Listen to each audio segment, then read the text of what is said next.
रायगडच्या अलिबागमध्ये देशातील एका अनोख्या उपक्रमाची सुरुवात झाली आहे। अलिबाग नगर परिषद आणि पशुसंवर्धन विभागानं देशातील पहिले अश्व ग्लँडर्स तपासणी शिबिर आयोजित केले होते। अलिबाग परिसरातील पर्यटनासाठी वापरल्या जाणाऱ्या घोड्यांच्या आरोग्य सुरक्षेसाठी हा विशेष निर्णय घेण्यात आलाय। ग्लँडर्स हा घोड्यांमधून मानवामध्ये पसरणारा अतिशय धोकादायक संसर्गजन्य आजार आहे।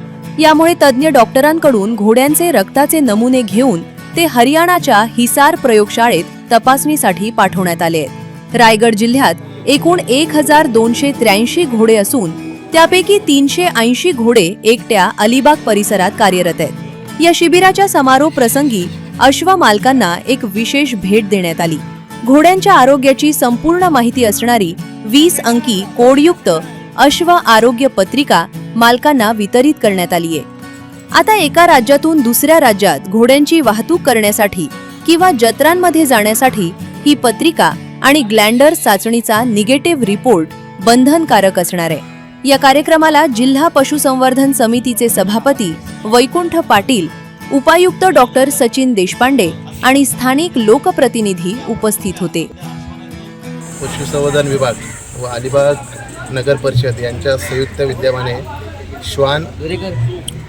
अश्व आरोग्य तपासणी शिबिर याचं या ठिकाणी उद्घाटन करण्यात आलं आहे। आपण पाहिलं तर अलिबाग हे खूप मोठं पर्यटन स्थळ आहे। इथे अश्वांची संख्या खूप जास्त प्रमाणामध्ये आहे आणि ग्लॅडर्स नावाचं डिसीज आहे, रोग आहे। त्या रोगाच्या माध्यमातून मानवाला धोका निर्माण होऊ शकतो आणि घोड्यांचं सुद्धा आरोग्य धोक्यात येऊ शकतं।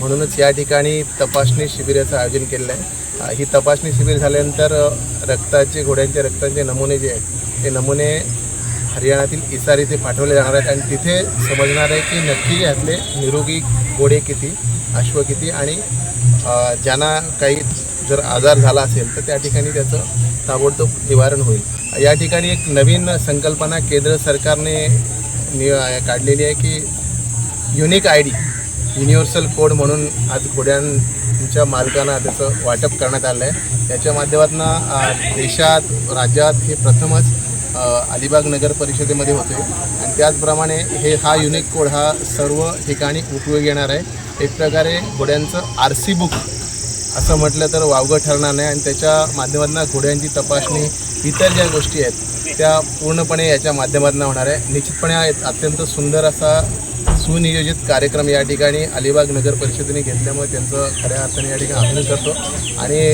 पशुसंवर्धन खात्याच्या माध्यमातून अजून अभिनव उपक्रम जे आहेत ते चालू राहतील आणि पशुधनाला ताकद देण्याचं काम पशुसंवर्धन खातं निश्चितपणे येत्या काळात करेल असा ठाम विश्वास या ठिकाणी व्यक्त करतो।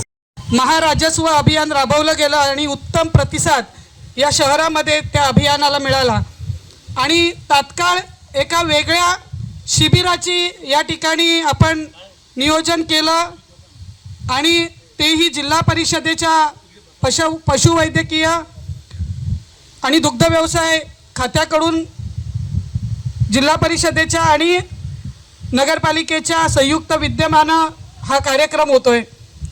मी या ठिकाणी मला सांगायला आनंद होतो की जिल्ह्यामध्ये माथेरानंतर सगळ्यात जास्त अश्व व्यवसायावर आधारित कुटुंब कुठे असतील तर ती अलिबाग शहरामध्ये आहेत। आणि मी दादांना म्हटलं की दादा, जोपर्यंत सूर्यचंद्र आहे आणि जोपर्यंत अलिबागला हा सुंदर समुद्र किनारा आहे तोपर्यंत अश्व व्यवसाय हा अलिबागचा एक महत्त्वाचा व्यवसाय असेल।